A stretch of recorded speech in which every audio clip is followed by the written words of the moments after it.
It's Powder Room, a special episode today. Yes. Before we do get started, though, I do want to let you all know that the Powder Room is now sponsored. Okay? So this episode is brought to you by 24 Apparel. 24 Apparel offers all type of athletic women wear, from crop tops to hoodies to leggings, sports bras, you name it. So make sure to check them out on IG _24line and on TikTok at 24line_ and place your orders today. Round of applause for 24 Apparel real quick. Yeah. Great. Now, I do want to just welcome everybody back to the Powder Room. We have a really special guest today. He has a few different names that that we like to call him by: a philanthropist, a businessman, someone who cares about his community, a father. Everybody, round of applause for Qosmic. Yes. So first and foremost, you're here finally. Your setup is big. So what you think about our setup? So first of all, let me say, yeah, finally, right?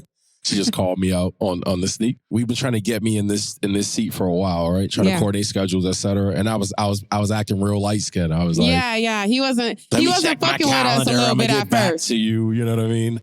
So, yeah, I love the setup. I love it. This is dope. Thanks for having me. Yeah, it's a blessing to have you here. You know, you bring about 200, 300 people, so you have the time to play around, but we gonna get straight to it because we on a time limit. It's about, we paying for 3 hours. Let's rock and roll. Let's do it. All right, so first and foremost, though, I want to know how you got the name Qosmic. Where did that come from? So first of all, Qosmic was a name that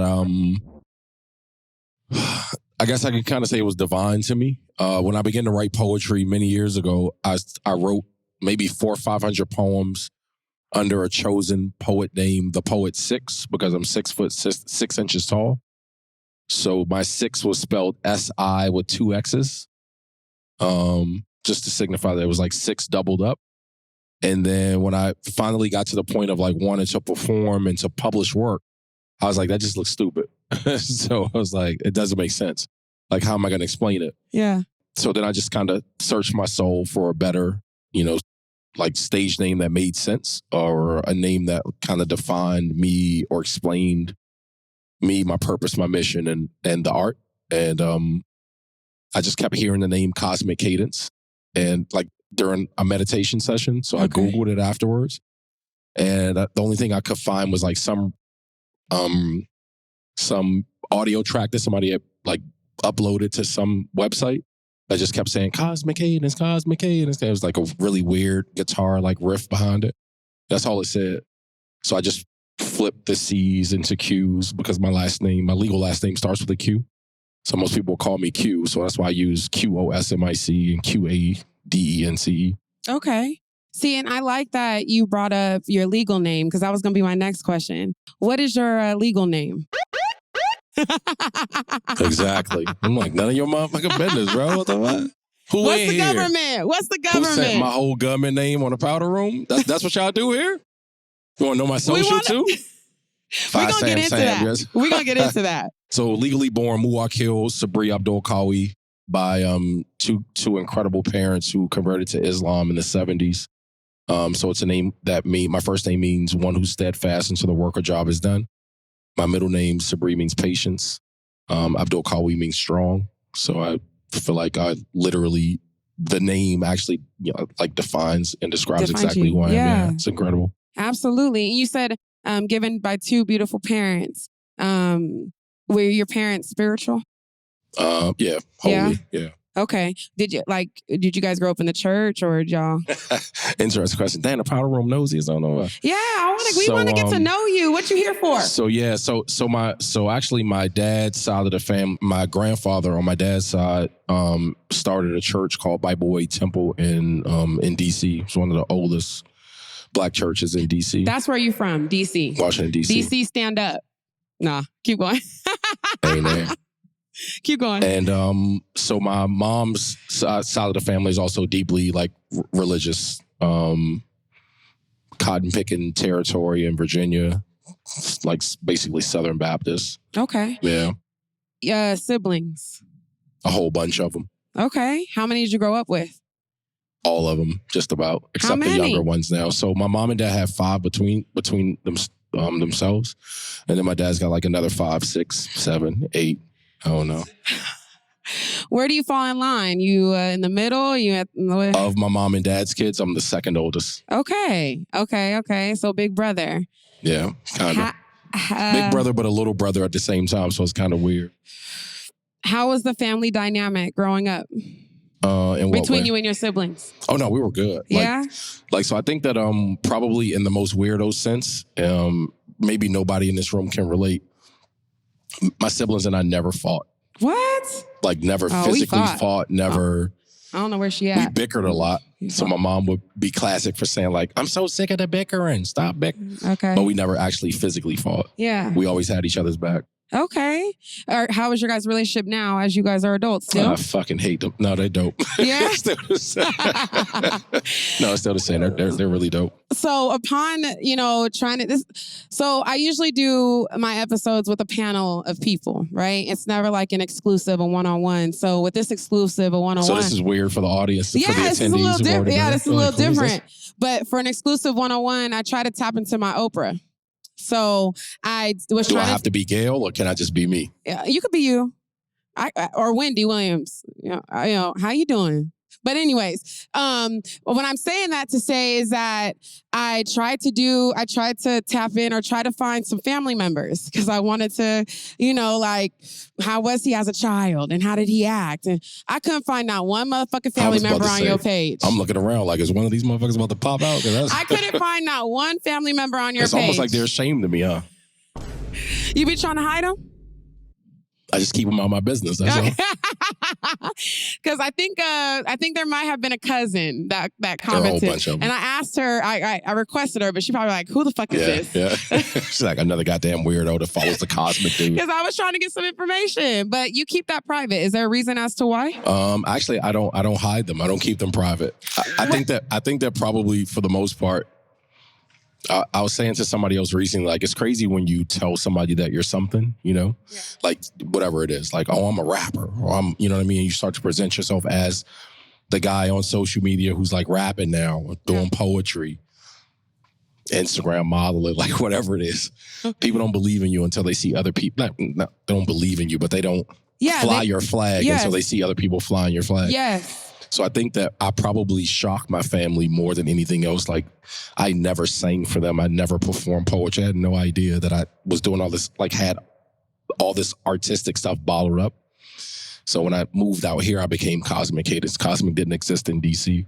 So for them, I can't imagine like how weird it must be to watch, like who is this guy, So I think that's kind of keeps them away. I want you to be super authentic, super real and genuine, you know what I'm saying? Because, that's kind of what we are, here. So I see it. What am I trying to ask? So you popped up as Qosmic here in Arizona. Do they support you? Do they, are they, It depends on what you mean by support. They've embraced. Do they support you in the way that you would want them to? Yeah, I guess so. Because I don't need anything from them. Okay. So the way that I kind of look at support is maybe different from other people. Absolutely. They like my post every now and then. That's support, Okay. They don't purchase tickets to my shows. They don't. Are they out here? Buy my books. No, my family's in DC. Okay. So they support me as much as they can. Okay. You know what I mean? I would imagine. Yeah.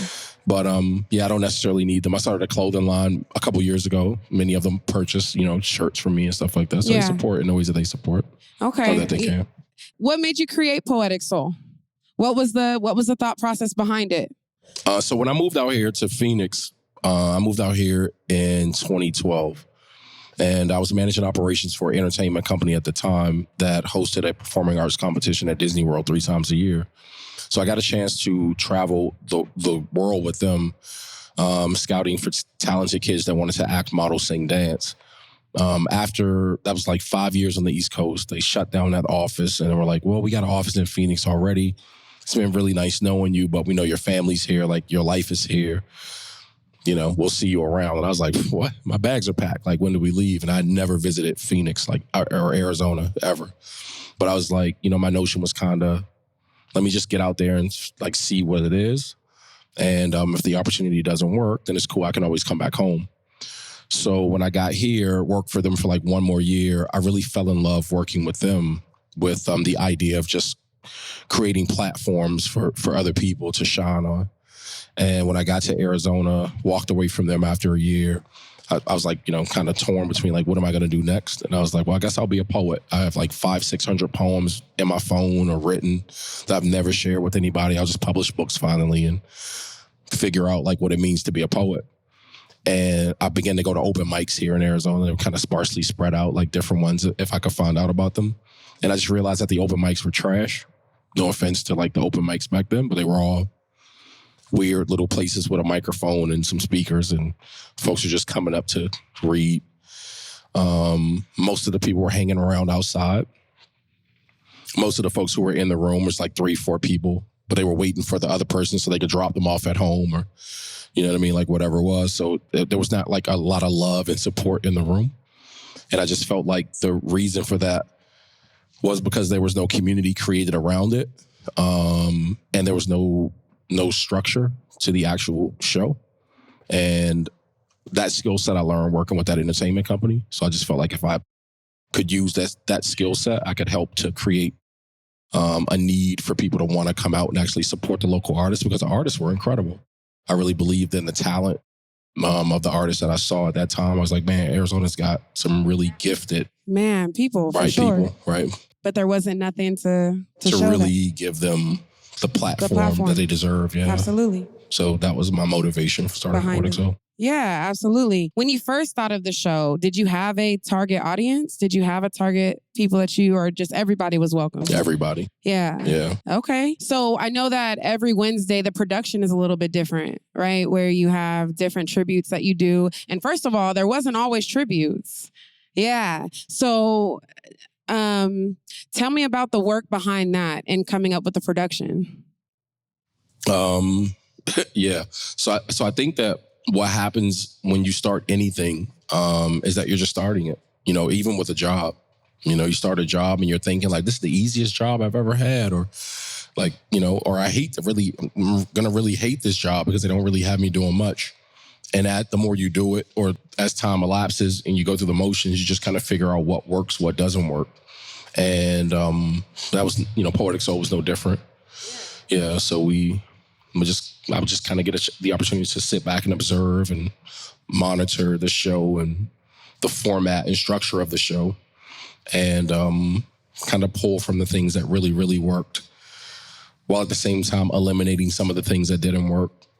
Understanding that if we give people just the same thing all the time, there's no reason for them to come out because it's predictable. Figuring out that some weeks people are going to come out willingly, and some weeks I kind of have to entice them to come out by doing something different with the production, because they're thinking about paying bills, like my rent's due next week, so I'm not coming out. But we have 500 people almost show up for the anniversary show. Hey, round of applause for the anniversary. It's 7 years. Round of applause. Thank you. Keep going. Even though their bills are due here in a couple of days, So we'll typically do the tribute shows. I figured that out, to do the tributes at the end of the month, because I was like, I'm going to force people to come out and not be so conscious about like trying to penny pinch at the end of the month.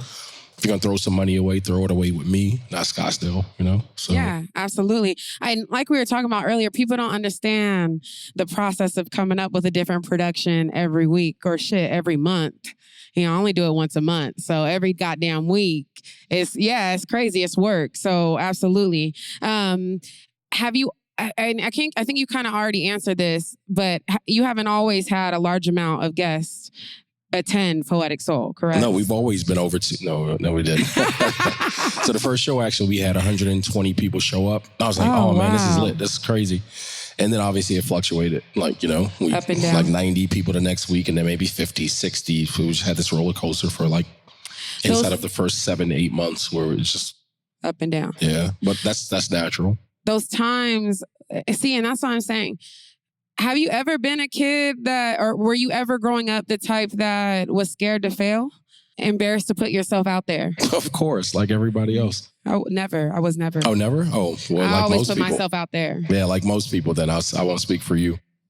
But yeah, even like most of the biblical characters, right? Like Moses and some of the others that were like, oh, why me? Like choose somebody else. I was that choose somebody else person. And what I actually did to the failure question was I had to define what failure meant to me. Yes, and that was my next question. So go ahead and define that. So to get myself out of that consciousness about like being hesitant about doing certain things, I had to understand like what that was really about. And what I realized is that for me, I wasn't actually afraid to fail. I was more afraid to succeed. And I was like, wow, I was kind of mind blown when I realized that. And I was like, oh, damn, that's crazy. Like, I'm more concerned that the thing that I do might actually work. And then I have to maintain the level of success that I've shown people that I can do, because now they're expecting me to like keep doing it. And what I realized is that the only way that I could actually fail, is to not do it. Yeah, to not try. Right. So just stay in motion. Just keep doing the thing. Yeah. And obviously, if it worked, it's got to keep working. Yeah. But you have to make little tweaks and adjustments. You know what I mean? Absolutely. So I would say that's definitely my definition of failure, is not doing it. I failed if I didn't try. You know what I'm saying? It's that saying that's like, but what if I fall? Shit, but what if you fly? You know what I'm saying? So I definitely agree with that. Yeah, I would say Nike's brilliant. Most people think it's a slogan, but it's actually a call to action. Everybody knows the Nike slogan, right? What is it? Say it loud. Just do it, right? So just do it's not a slogan. It's a call to action. Didn't even make sense to me when I first heard it. I thought it was stupid. I was like, what's that? But just do it. Not just pray about it. Not just write down the vision a couple more times. Not just ask a couple people. Not just like meditate on it. Like he said, just do it. Just do it. Because the more you do it, the better you get at it. Yeah, absolutely. Paint a picture for us really quick of the time that you felt it made you kind of know that Poetic Soul was making a stamp in the community. I would probably say like the first event. Yeah? Yeah, it was crazy. Maybe like the second event. Well, paint the picture for us so everybody can get that feel. So we started a little place called Our Lounge on 7th Avenue. Shout out to Mellow Dell, who used to own Our Lounge, for giving us a space to start and to begin. So we have like 90 people in a room or so. And in this little small space, it was like probably the size of the area that we're sitting in, it felt like. And I was working the door. I wasn't even hosting the show in the beginning. I hired another host because I wanted to kick the tires on the operation, kind of understand, but I also wanted to shake hands with the people when they came in. I wanted to, kind of talk people off the ledge if they walked in, didn't see enough people and they wanted to leave. I'd be like, nah, bro, come on, you got to come in. Because so I wanted to kind of play salesman, politician, like everything. And I remember during that second show, the PA system it's like something happened with the amplifier or something like that for one of the musicians. They were having some difficulty, like kind of getting a full sound for the band. So they were like, hold on, we got to do a thing. And we're sitting there. It's kind of weird, to just stay silent. So Mel, the owner of the bar, jumps in the DJ booth and she just plugged her phone up and just hit play. And the song Week came on, the SWV's Week.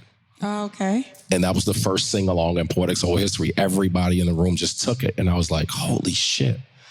Like this, the unity, just the love, just all of that. I was like, we've got something here. Like this is special. So probably in that moment, I was like, we're doing sing-alongs every week. We do sing-alongs every week. I'll be singing my lungs out. Dope, right? That's goosebumps though. Thank you for that. I want to talk about some of the adversity that you've gone through. And obviously, I'm gonna, bring up some things that we've heard. But we're talking about failure, right? And so, through the adversity, you were once in jail, right? Incarcerated. Was that in that time? Did failure ever cross your mind, or did that ever put a damper on what you saw your life as? No, I wouldn't say that. I knew that regardless of the charges, I knew what the charges were, or what they could have been. So I knew how much time I was up against. And then once I got sentenced to 10 years, essentially, I knew that I had a start date and an end date. So I was going to get out at some point. You know what I mean? Absolutely. So it wasn't like woe is me, my life is over. It became a matter of preparation for when I leave here. So it wasn't like point of failure. Is there someone in your life that that has created that mindset for you, or is that just natural? Is that just in you? Is that just always who you've been? Yeah, I would probably say I could give a lot of credit to my village. Obviously, like I can think back to my grandmother saying, like, if you want to be a garbage man, it's okay. Just be the best garbage man you could possibly be. Be the best garbage man there ever was. And my dad had a home improvement business. So I remember him taking us to work with him, violating all U.S. child labor laws. Yeah. And having us work. You know what I mean? He's like, you want chicken? Let me show you what it costs you in physical labor to actually go and spend money on chicken or a burger. You want McDonald's? Cool, let's show you how to go and earn money for McDonald's. And it was, so that was like a good foundation or basis. Yeah, absolutely. Life has knocked me on my ass more times than I could count. I like to, think that God chose me to get a lot of things out because I'm one of his toughest soldiers, as we say. Whenever I think of my decisions that I chose and I may think of as failures, I always think of my mom. Life threw her a lot of wrenches. So that was my person that kind of taught me, like, you keep going. You know what I'm saying? Like, and my decisions or my failures don't define me, right? My sins aren't worse than anybody else's sins. So I think a lot of times when we feel like shit's defining us is because we're worried about what everybody else got to think. You know what I'm saying? My mom was one of the people that didn't give a damn what you thought. You know what I'm saying? And so I found that as someone to make sure that I was going towards, if that makes sense. No, that makes sense. Yeah, I feel like I had a lot of people to kind of role model in that sense too. That maybe at a younger age, I was embarrassed because of some of the things that they went through because I hadn't gone through things yet. And as I began to go through things personally, then I realized, like, it really doesn't matter. Like, I'm still alive. I still have time to rectify maybe in my life, some of the wasted time or to get some of the time back, so to speak. Yeah. Positively. So, yeah. What is some advice you could give to someone who may feel like their decisions define them? Stop beating yourself up over things you can't control. Okay. All right. So, I think that what we easily succumb to in society is this whole woe is me-ism. Everybody falls into this like, oh man, I messed up, or everything's working out for her, but it ain't working out for me. Why are these people being black? You're paying too much attention, worrying about the thing instead of worrying about building you up, keeping you focused on whatever it is that you want or whatever it is that you desire. So yeah, if you can just get out of yourself, your pity party, your little self. Yeah, so stop feeling sorry for yourself. Yeah. Right. Yeah. Get out of that self-righteous mindset. Yeah. That space where you feel entitled to success, or you feel entitled to your vision or to your goal without the work, without putting in work. I think that's false. Social media probably isn't helping these days because everybody's posting their highlight reels. Right. So it looks like a person became overnight. Right. And that's not reality for anybody. There's no such thing as a self-made man or woman in any regard. Nobody. Even if you hit the lottery and you became, like, the lottery helped you get there. So you're not self-made. It's bullshit. Yeah. Has there ever been a project that you didn't go towards because of fear? Yeah, a whole bunch of them probably. I don't know. I can't pinpoint any. Is there one so there's not one that sticks out that you're like, damn, I should have done that? I probably should have continued to play basketball as a high school or a teenager. Ball? Yeah. What position? Every position? I don't know, like center, small forward, power forward. Okay. And why did you stop? I was lazy. It's the best way to sum it up. Your work ethic isn't lazy when I you want know. It was just that, like, our basketball practices felt more like track practice, and I was like, bro, if we go to college, that means we're gonna run more. Like, and I know you got to run up and down the court, but I'm like, bro, this running laps, this is crazy. Like, what is this? Yeah. Well, basketball is my first sport. But I didn't like to run either. So I just started to play volleyball and shit, ran with that. I was about to run up and down the court. But okay. So, you've created this huge platform. You've done a lot of things in the community. You're a poet, but you also have published a few books. What is the most memorable book that you've published and why? The very first one, Love versus the World. And it's probably just because it was the very first one. So while I was in prison, I actually wrote maybe 400 plus poems, I know for sure. Oh, wow. I read this book called Forbidden Knowledge that really kind of motivated and inspired me. I also read an article about Emily Dickinson. I don't know if you guys know who Emily Dickinson is. See, I'm telling you, motherfucker. So Emily is a renowned poet, American poet. Okay. Why'd you decide to write about her? I did not write about her, but I read an account of an incident that happened in her life that embarrassed her. So she checked into a convent and devoted herself to just writing. And she wrote like 2 poems per day for a full year. And I just remember reading that and being kind of not like jealous, but being like, I could do that. And so I feel like it just kind of motivated me to pick up my pen and to write more. And so in like a very small window, I wrote like 400 plus poems, not in a year, but like a little, somewhere in like a 2.5 year time span. Yeah. Okay. I want you to finish this sentence for me. If I didn't have poetic soul.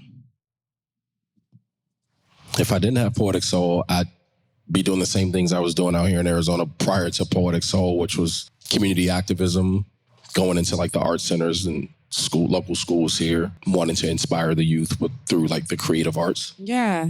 See, and that's crazy because when I was reading that you started your career as a computer network administrator. So how do you go from computers to what you do now? So when I went to college, I sat down with my advisor, or one of those enrollment, I guess, advisors. And I was like, I really just want to be able to make $40,000 when I graduate. What do I need to do? And she's like, IT. I was like, cool, sign me up. Oh, money driven. Right. But after working, and it wasn't even that actually, because I don't work for money. So my thing was, my reason for actually moving forward in IT was I knew that IT is an ever-changing field. So the technology is changing every day. So you have to get certifications, et cetera, to stay current. So I knew that I could never actually get bored doing it because I was always going to be learning something new. It was always going to be something else that was challenging to like keep me sharp. So that's why I chose IT. After doing that, I was just like, I have no real passion for it. So then I met some guys who were in sales who were making anywhere from 10 to 30K a month in sales. And I was like, well, what are you guys doing? They were like, we're just talking. I was like, well, I could talk. Just like, what do I got to say? I need 30K a month. Yeah. I'm only making 40K a year. Like you guys are making what I make in a year and a month almost, So that's how I kind of got out of IT. The arts, I feel like my journey toward finally accepting the arts, was kind of through the prison experience. And then after that, like working for that entertainment company.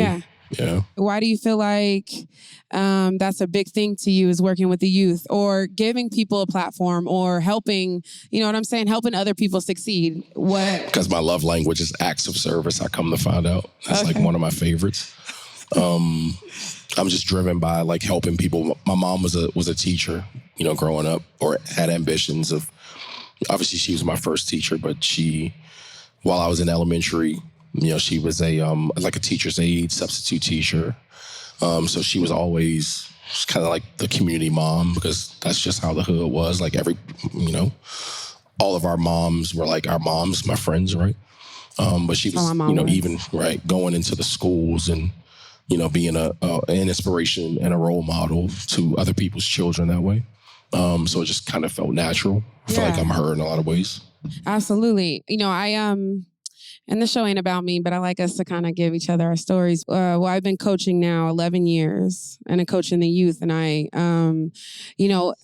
just telling this part of the story because we're talking about like failure, what we do, our purpose, things of that nature. And there's been times where I've even questioned doing this. You know what I'm saying? I feel like, my purpose has been to be with the youth, to guide them or mentor them. Anyways, I asked that question because we do things without thinking about like the past and like what makes us want to do them. I was thinking about why I do what I do and why do I enjoy so much being with the youth and things of that nature. As a kid, I was very extra. I always wanted like people to laugh. I guess I was, I hate to say the word bully, but I guess I was kind of like that. Throw jokes and make other people, make people, you know what I'm saying? So now in the days that I am now and being at school with these kids now, I'm like heavy on like, you better not be, you know what I mean? Kind of what we see and what we go through kind of plays a purpose into what we do. So, you've gotten a lot of accolades. We saw, and I read your bio. And so it said in 2016, Black Wall Street, Arizona named you Businessman of the Year. I was a nominee. Huh? I was a nominee. Nominee.